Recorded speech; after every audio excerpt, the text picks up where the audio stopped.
Maybe show less mess would be ideal. Lord, whatever. Hello, I'm Katie and this is the Katie Parrott Makes Podcast. This is episode 2, and before I go any further, I have to thank everybody who has subscribed and commented and liked my first video. I am so touched that you're all here. Yay, what a joy. And I thought today we could do a little WIP Wednesday. For those who aren't familiar, WIP, Work in Progress Wednesday, an opportunity to just catch up and chat about the different projects that I have on the go. Now I have to apologize, I have been sick and am still sick, and you can probably hear it a little bit in my voice. I'm hoping it doesn't impede too much with your enjoyment of this video, fingers crossed. That's the joy of the first daycare winter with my 15-month-old. We're just rolling through the sicknesses in this house. My husband, me, Junie, in a loop on repeat. As always, starting with a little look at what I'm wearing. And as per usual, there's no room really in my craft studio. One day I'm gonna clean it and you'll all be shocked. Anyway, here is my sweater. This is the Eclipse of Moths sweater from Clara Cecilia. My favorite construction, just like circular yoke colorwork. Mwah, mwah. Perfect. I made this with Bendigo Woollen Mills 5-ply classic, held with Hobby Kid Silk. RIP, because Hobby don't ship to Australia anymore. Very sad. My one gripe, and I have this with like all of my, not all my sweaters, a lot of my sweaters, you can see my shirt underneath, which I really visually don't like. I know there's lots of ways you can fix it. I've done it on some of them, I just haven't on this one. Anyway, here's my plan for this video. I have a bunch of WIPs to show you, so I thought we would work through those, starting with a couple of test knits I'm working on and then continuing on through some other projects. I have a couple of recent finished objects that I thought we might also have a little squiz at, and then I have been doing some sewing projects as well, some garments, and I thought I would show you them. That's kind of my plan for this video. I'm not going to do WIP Wednesday every Wednesday, mainly because it just takes me too long to like finish a garment, so I feel like we'd be talking about the same things every time. But you know, I feel like maybe once a quarter, maybe a little bit more, I don't know, we'll see how we go. Now, according to my Ravelry, I have 8 WIPs. Yeah, honestly, that looks about right. Let's start with my current top priority knit. This is a test knit. My lord, no, don't undo yourself. That is so rude. My goodness, who does this project think it is? Oh, you know what we should do? I'm gonna get some stitch holder cord stuff, and then I can put these on that and show you and put them on even. What an idea. Okay. If I see anyone buying like little single small lengths of this like stitch holder cord, no, bad. You can spend, I think, like $30 on Amazon or eBay and buy a whole massive spool. All right, do that, because then when you inevitably lose it, you won't feel bad. And you can cut like lots of different lengths. I always have like one that's for the sleeves, one that's for trying the yoke, one that's for trying on my body. I have lots of different ones. Let's do this. Always moderately terrified. Come back. Surprised my dog hasn't barged in through the door yet. Let's spread those stitches out a little. This is actually the first time I've put this project on a cord. Looks almost like a t-shirt. Okay, this is my current priority project. It is the shell tee from the Knit Purl Girl. It is 4-ply stockinette in the round t-shirt. It is my first ever 4-ply garment, and I'm really feeling it. I'm really feeling every stitch. It's knit on 3 mils. Is that right? Am I making that up? Yes, it's knit on 3 mils. I am very kindly getting yarn support for this from Red Door Fibre, and the stripes, look at them. Aren't they so cute? I really am very fond of this combo from her Studio Ghibli collection. I think I should try it on. Let's do that. I've gone to the effort of putting it on the cables, so let's try it. These sleeve cables are probably not quite long enough for a try on, but that is okay. Oh, my breastfeeding chest straps again. So here's where we're at. Obviously still have to add the neckline, and I probably am still solid 8 inches even away, but it's fitting beautifully and it's draping so nicely. Very happy with that little number. So here is that yarn that I'm using, the stripes. I think they're so pretty. I'm really, really loving how it's knitting up. Fixing my fringe, yikes, come on now. I don't think I would ever put my hand up again for a 4-ply test knit, I have to be honest. Just at my size, like, because I'm still breastfeeding and my chest is really large and, you know, I'm just a chunky gal, and that's really not an issue. But for a 4-ply project, even though Sophie, the Knit Purl Girl, has been very, very generous with this testing time frame, like, she's given more than enough time, and I feel pretty confident I'll have this done. That it's due at the end of August, I think. It's just a bit relentless, so I don't think I will sign up for a 4-ply test again, but you know, that's okay. The way that I have been keeping myself on track with this project is before I'm allowed to knit anything else on a given day, I have to knit, this is like a rule I've made myself, obviously, I have to knit 2 stripes worth. So there's 6 rows in each stripe, and I measured it the other day, and it's almost exactly like 1.5 inches. I should know what that is in centimeters, but it's 1.5 inches. So I have to knit 1.5 inches of this project before I can knit anything else. And that's been pretty effective to get some good progress on this. And as I record this, I've got like 4 weeks until it's due. So I feel quite confident that we'll be done with this. The yarn from Red Door Fibre is beautiful, so thank you very much to them for providing it to me for the test. Okay, next, another test knit. I thought we'll do both test knits because they're my current 2 priority projects. I don't think I'm going to put this one onto cable. No, let's do it. Why not? This one won't take anywhere near as long to put back onto the needles when I'm done. Oh, that was a foreseeable outcome. Okay, damn it. Sorry, I just have to pick up all these stitches now. What an idiot I am. Right, well, lesson learnt. Probably not by me. I suspect I will do it again. But for you, don't pull too hard on your cord when you're transferring your stitches. So we'll just try that again, being a bit more careful this time.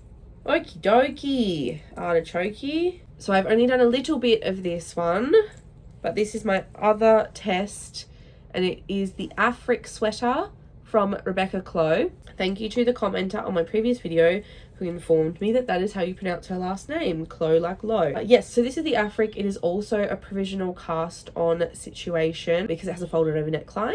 I'm not sure it was worth putting it on the cables, but you can probably hear my neighbour's children having a jolly time in the background, but you can kind of see what situation we're working with here. And I am very, very excited. I'm using Bendigo Woollen Mills Rustic Tweed 10-ply for this pattern, which they have kindly provided me to support this test knit. It has such a luscious, like, woolly squish to it. If you're someone who likes how kind of the woolliness of wool knitting, you will love this Rustic Tweed. And I think for the pattern, it just looks really, really beautiful. The construction on this is easy and fun. It's a raglan, it's got charts. What more could you want? And it's a lovely bit of respite from my 4-ply test to jump up to this 10-ply on, I think I'm knitting it on 5mm needles because I have to go up a size to get gauge. There are 2 different little design charts for the pattern, and I'm really, really enjoying how it looks with the green, the cream, and then the little brown contrast there. Loving it. The only thing I don't love is that in my size there are separate charts for the front, the back, and the sleeve of the yoke, and I've made myself this just absurd looking, what I've called in my phone, Afric mega chart, which is a big long one where I've put them in order. So then I can just zoom in and like scroll across as I'm doing each row. But it's very Moorish, easy to follow pattern. Like it's a good one. It's really nice. And if you're in the Northern Hemisphere and you're going to be going into autumn or fall, I think this is a pattern that might really like hit those autumny notes as everything kind of gets colder. It is, of course, going into spring here next, but in Tasmania, like, it's winter until at least the end of October. Like, it's still quite cold. in October, and that is the time frame for this test. It's due in October, and I'm hoping to have it finished before then so I can wear it through some of this remaining cool August and September weather. I really love test knitting. I love a deadline. I think knitting to a deadline really helps, which you'll see when I go through some of these other projects I have for WIP Wednesday, because some of them I have been working on for a year-ish. Because without a deadline, I just faff and I start new things and like, you know, whereas with a test, it's like, okay, well, people are relying on me to finish this. So, you know, it's easier to stay motivated and like also focused on that one project for a while. I need some of my tea before it all goes cold. Oh my goodness gracious. I'm a hot mess. Both of my pets are in here. I don't think you're going to be able to see. That's my cat there and my dog here. They've both barged their way in to the craft room. Don't they know I'm filming a podcast? Oh, that's going to annoy me the whole time. Yes, an imminent issue that I'm about to have with this project, as I knit it on 5mm needles, is that I only have some, I think this is 80 centimeter, and my 5mm interchangeable needles have just disappeared into the ether. I have no idea where they've gone, which is super annoying. I was going through all of my projects to like get them out to film this video, and I thought for sure I was going to discover my 5s on some like long forgotten WIP, but no, I did not. So I'm going to have to go into probably the Salamanca wool shop, which is my local yarn shop, and I'm going to have to grab some 5mm interchangeables. The tea stain on my shirt just looked so bad I couldn't handle it, so I've changed. What should we do next? Shall we do them in order from most recent to least, perhaps? Next up is a fun one. I think they're all fun, but this one is particularly fun. Look at that. So I started this, gosh, not very long ago at all. It's almost like I have my Ravelry up so I can see when I started it. This I started July 7th. So this is the winter crop from Jessie Made Designs. Isn't it fabulous? And it has knit up insanely quickly. Which, I mean, look, when you're knitting on, what are these, 6.5s? When you're knitting on 6.5s, to be honest, I would expect things to go pretty fast. I'd be more surprised if they didn't. It is a boucle. Well, kind of. It's kind of a boucle. I cannot wait for this to be done. I just want to wear it like all the time. It's so like fluffy and delicious. I am using Alpaca Yarns Cloud. Now, it is a 100% fine merino. These are 50-gram balls, 75 meters, and they recommend like a 6mm needle. The reason why I said it's kind of a boucle is because technically the construction of this yarn is not, like boucle has like the loops, the little loops. This yarn instead has these kind of, I don't know, fuzzy, I really don't know how to describe it, but it makes it, I think, easier to knit with than boucle, in my personal opinion. So I'm knitting the size 4X. I'm really enjoying it. I'm about, how far down the body am I? I'm only about that far in on the body. And I've just started doing the waist shaping decreases because I do want this to be cropped into my waist. And I think it's going to be just lovely. And the second that I finish my 4-ply, my shell tee, I'm really looking forward to sinking my teeth into this. At the moment, it is kind of the order I've shown them. Shell tee, Afric sweater, and then the winter crop. Just because, as I said, the others are on deadlines. And this one is just a little passion project.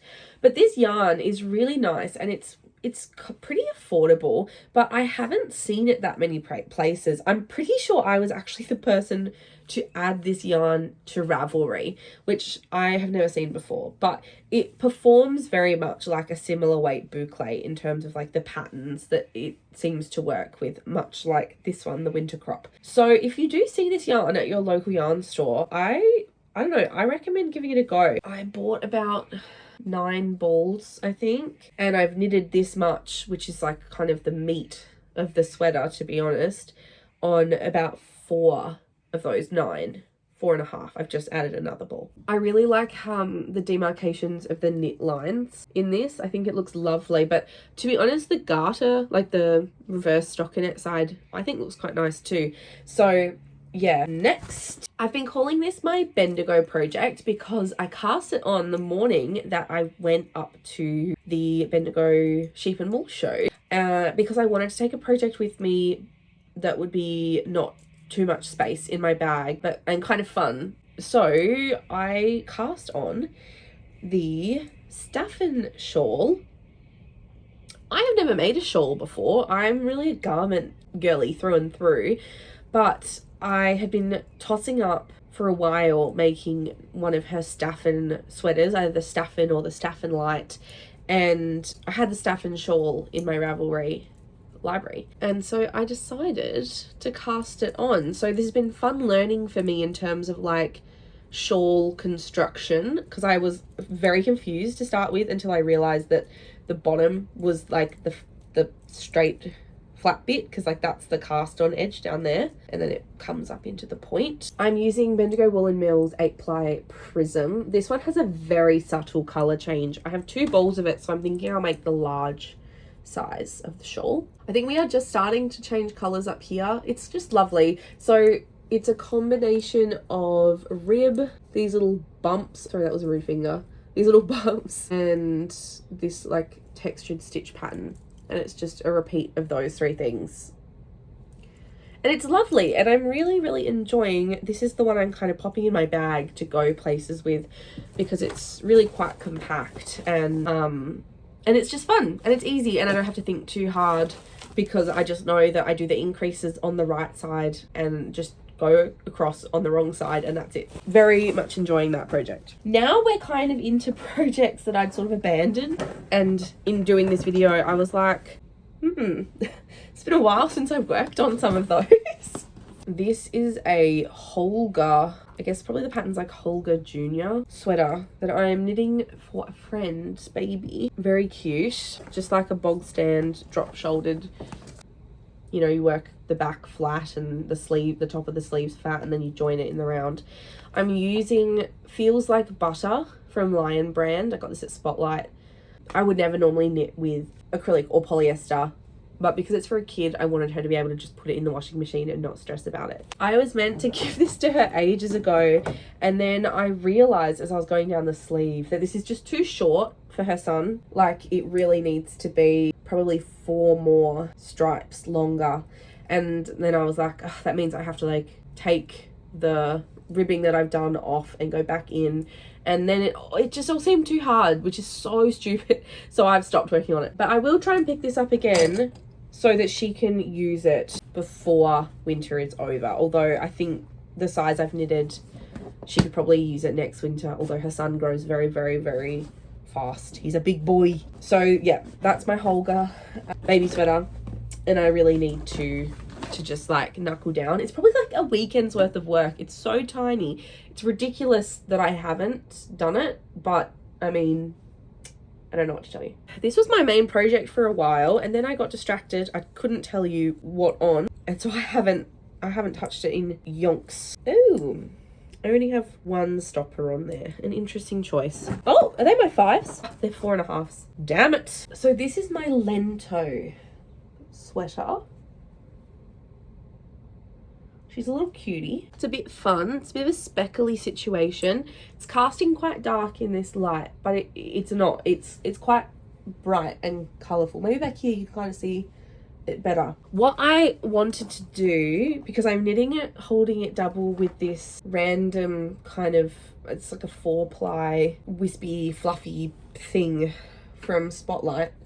Actually, I've probably written it down. It's the Annette Erickson Scandi Soft, which is a blend. It's like it's a light fingering 3-ply acrylic wool blend. And basically what I'm doing with it is I'm doing a fade, which I think I need to do a bit of maths and like figure out whether I'm ready to swap, when I'm ready to swap to the next one, which I think might be why I stopped working on it, which is so tragic. But so it's Malabrigo sock yarn. This is the one that I started with. So this is the first one. And this is the one I'm currently knitting with, so I don't know why I'm trying to ball that up, because it won't. So you're gonna see, you'll see the vision, like, yeah. And then this is the last one. So again, let me just see the vision. So that's what we're doing. So I'm holding this with this to get it up to sort of an 8 ply-ish DK. And then I'm following a fade instruction that I saw online, where you do like 1 row of the new one, and then 3, and then 2, and then 1, 1, 1, 1, and then 2, 2, and then kind of thing. I really should finish this, she says, about every project that she's held up so far, because I do think it'll be really nice and really wearable. So that's my Lento. I've been working on this, according to my Ravelry, since August 19 last year. This is the one I've been working on the longest. Shame. All right, 2 stragglers. This is the very beginnings of a summer light tee by Julie Knits in Paris. And I'm holding double some more of that Anna Eriksson Scandi Soft, the white, with this 4-ply cotton wool. And it's giving a very nice white, yellowy cream fabric that feels very nice to touch. I couldn't tell you why I got distracted from this project, but I did. So I will be revisiting this, but not for a while. I'm not going to frog it because I do want to finish it, but I really can't see myself picking it up anytime soon. This last project, I know this is the last one. When I was thinking about this video, I was actually like, I think I'm going to frog that and do something different. And then when I pulled it out, I was like, I should finish this, because it's beautiful and the fabric this has created is beautiful, and I should just continue. So I'm not going to put this one onto cables because it's not actually for me, so it's not designed to fit me. This is a Sadie top from Woozy by Celine, and I started knitting this for my stepmother last year, and I wasn't having a very nice time knitting it because it is a single strand of like mohair lace basically. So I'm using Chaska Aqua Lace, which is 75% baby suri, 25% mulberry silk. It's a very, very lovely feeling yarn, and these balls are great value for money because it's 50 grams, so it's 420 meters, and it's just like a pretty classic raglan style top. I mean, you can't see any of the detail, but it's just got raglan increases. I'm still working on the yoke, and it's intended because my stepmom wears a lot of like beautiful layers, and I thought she'd really love this kind of gauzy fabric as like a lovely seasonal layer, but knitting this was not particularly enjoyable. So I don't know, I'm not gonna frog it, I don't think, but I truly couldn't tell you when I will come back to it because it's been so long since I last picked this up that I don't even know where I'm at in the pattern. So I'd have to go back into my pattern and like count how many stitches are in each of the sections. I don't know, man. I'm just, yeah, I don't want to do that. But I don't want to frog it either. So it'll just sit in knitting jail for a little while with my summer light tee as a project to be revisited at some miscellaneous point in the future, time unknown. Well, can you believe it? We've actually made it through all my WIPs. It's only taken, I've been recording for an hour. Great. Tea break. Let's have a quick chat about my 2 most recent finished objects. I feel like this is a polarizing thing to have knitted, but I made a Sophie scarf. Obviously seen this pattern all over the place. A friend gave me a copy of the pattern, and basically I was traveling at the time and visiting local yarn stores. This was in Canberra. I went to Makery and they had a bunch of Azega yarn, and so I actually made this by holding what did I do? I held 2 strands of Azega silk mohair. I'm just looking at my Ravelry project page over here. And 1 of the Trio 1. So yeah, 1 strand of the Trio 1, which is linen, cotton, tencel, lyocell, and 2 strands of the silk mohair. And it has come out so beautifully.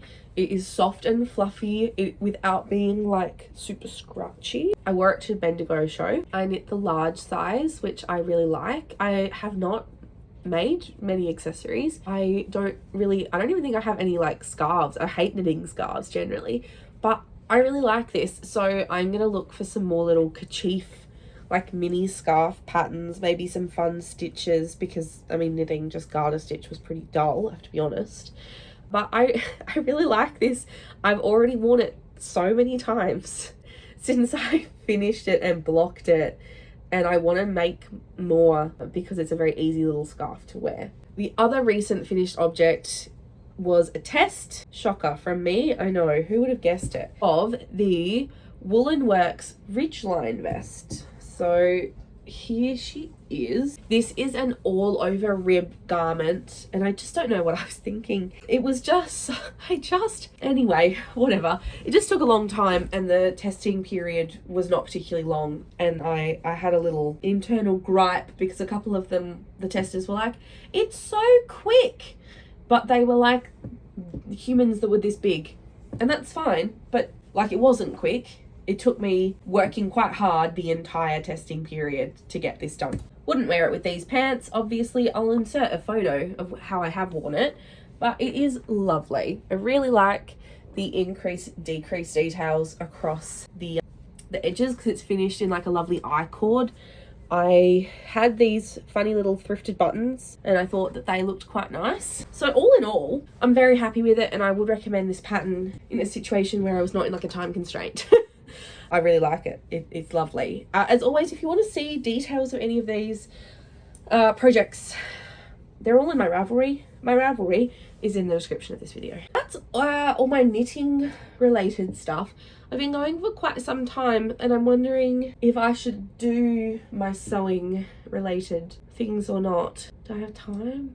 Maybe we'll just go through them really fast. We'll whip through them, if you will. I've been back on my sewing nonsense. I've been making the time. It's quite hard to make the time with a young child, but I've been making the time.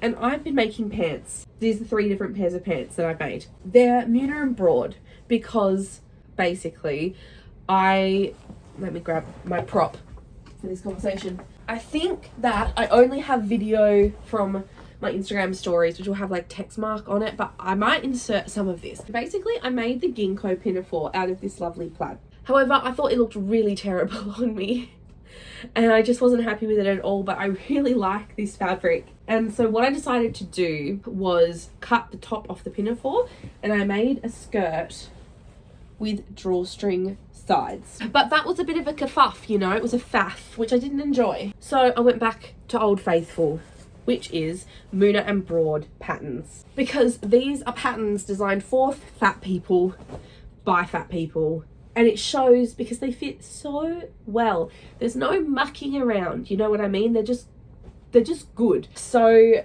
I made their new Eileen barrel pant, which was these, and I love them so much that I immediately cut another pair in this random upholstery fabric that I had. It's got a nice stiffness to it, which I think will show the barrel shape nicely. It's a bit rogue. I actually don't really know how I'm going to style these. I have to be so honest with you. These might not stay in my wardrobe for very long, but whatever, that's fine. And I already want to have like at least two, maybe 3 more fabrics where I'm like, they'd make nice Eileen barrel pants. So that was nice. Thanks, Muna and Broad. And then I love the ready to wear brand, the Lullaby Club. They are kind of famous for their wide leg elastic waist pants, but they just don't fit me very well. Like, they technically fit, right? I can pull them on, they fit around my body, but they don't, you guys are makers. They don't fit properly. We know. So I made some of my own with the Muna and Broad Glebe pattern, which is just the most easy bog standard wide leg pant elastic waist. And I'm currently working on a black gingham pair, and I'm working on, or not working on, in my head I'm working on them. I'm thinking of making at least 1 more pair from the Muna and Broad Birch Grove pattern. And I'm also looking at the Junie jumpsuit from Tiana Herring patterns. But yeah, I've been wanting just some pants. My body's changed a lot postpartum, and I need pants. So that's what I did. That's what I've made recently. That was quick, wasn't it? That was a nice quick fire sewing end to this podcast. So that's it. That's it for today. Now that I'm not taking things on and off, I'm gonna put my Eclipse of Moths back on, which once again, different top. You can see the neckline. Ugh, that's so annoying. Thank you for being here. What a treat, what a joy. I hope my voice hasn't been too nasal. I'm sorry. And otherwise, I will see you next time from my chaos crafting room. Okay, bye.